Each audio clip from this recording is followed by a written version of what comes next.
Certaines personnes ignorent comment ils peuvent commencer un business avec très peu de moyens et réussir.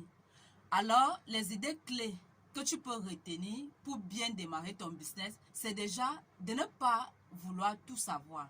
Parce que si tu te mets la pression en te disant, il faut d'abord que je maîtrise la comptabilité, le marketing, le commercial, créer un produit de qualité, tu vas avoir la sensation d'être dépassé, d'être incapable d'y arriver et du coup, tu vas abandonner, tu vas laisser tomber, tu ne vas pas démarrer.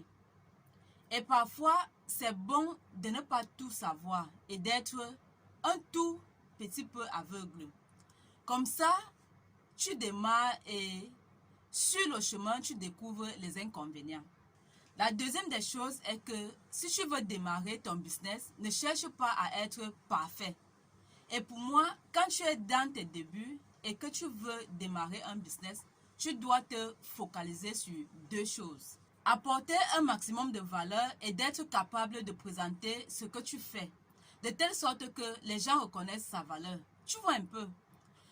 De créer un produit de qualité et de savoir le vendre. Savoir donner envie aux gens d'acheter ton produit. Et la troisième des choses, c'est de ne pas avoir l'air d'une victime ou de trop râler ou de trop te plaindre. Ce que tu dois faire est que dès qu'il y a un problème, tu l'identifies, tu le confrontes, tu en parles parce que parfois, quand on a un problème, on ne veut pas en parler parce que ça nous énerve. On se laisse emporter par nos émotions. Quand il y a un problème, je l'identifie, j'en parle, je cherche les solutions jusqu'à le résoudre. Et tu te concentres sur les plus gros problèmes, ceux qui t'énervent le plus, mais qui peuvent faire une énorme différence dans ton business. Donc, voilà les trois idées que j'aimerais te présenter pour bien démarrer ton business.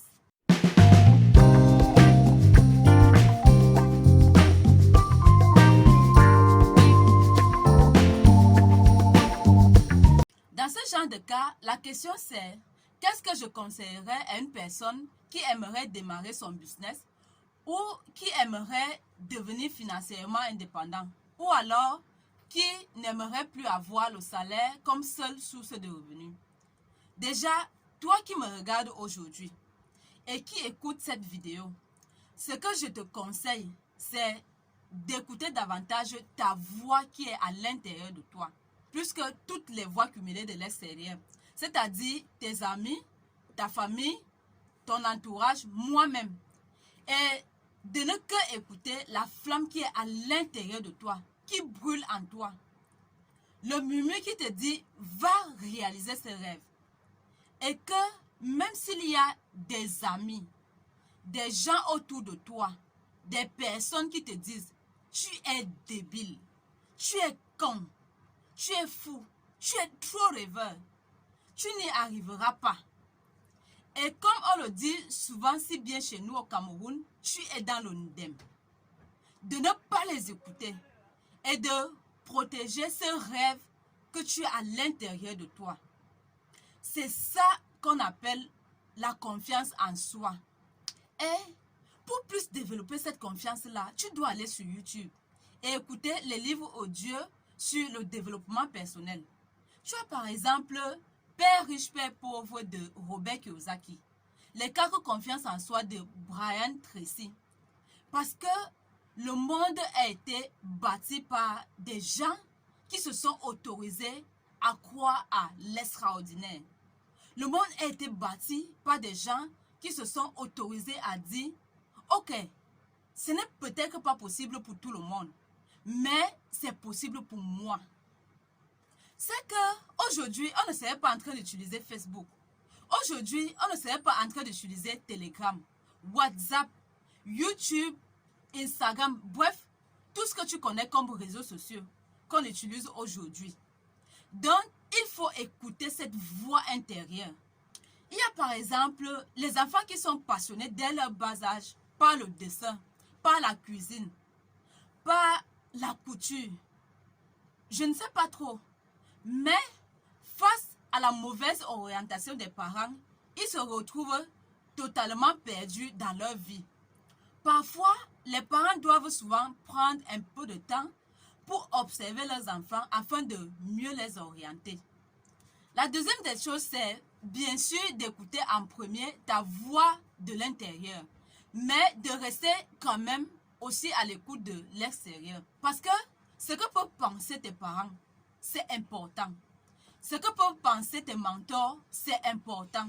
C'est-à-dire que tu n'es pas obligé de prendre ça comme une vérité, mais tu écoutes et tu prends le meilleur des conseils qu'on te donne.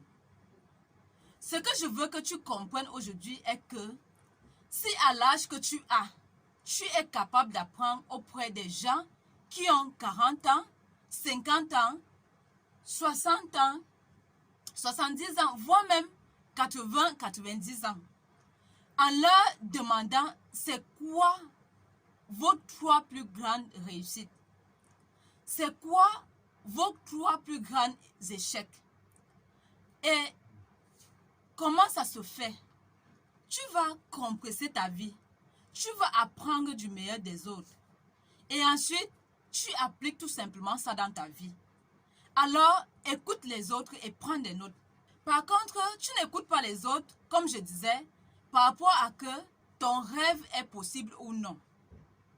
Et la troisième idée, c'est essayer, faire des erreurs, rater, apprendre, recommencer, corriger, essayer autrement, recommencer, persister, persévérer et faire ça sans cesse, jusqu'à ce que ça marche. Je m'adresse maintenant à toi qui veux se lancer dans un petit business avec un petit budget. Comment tu veux devenir patron avant d'être patron? Dans l'une de mes vidéos, d'ailleurs, je t'invite à aller la regarder si tu ne l'as pas encore fait. Je donne 2 idées business que tu peux lancer avec moins de 10 000 francs. Au lieu de gérer toi-même ton petit business, tu préfères prendre ce capital, financer une tierce personne pour qu'il travaille pour toi. Mais attends, soyons un peu sérieux.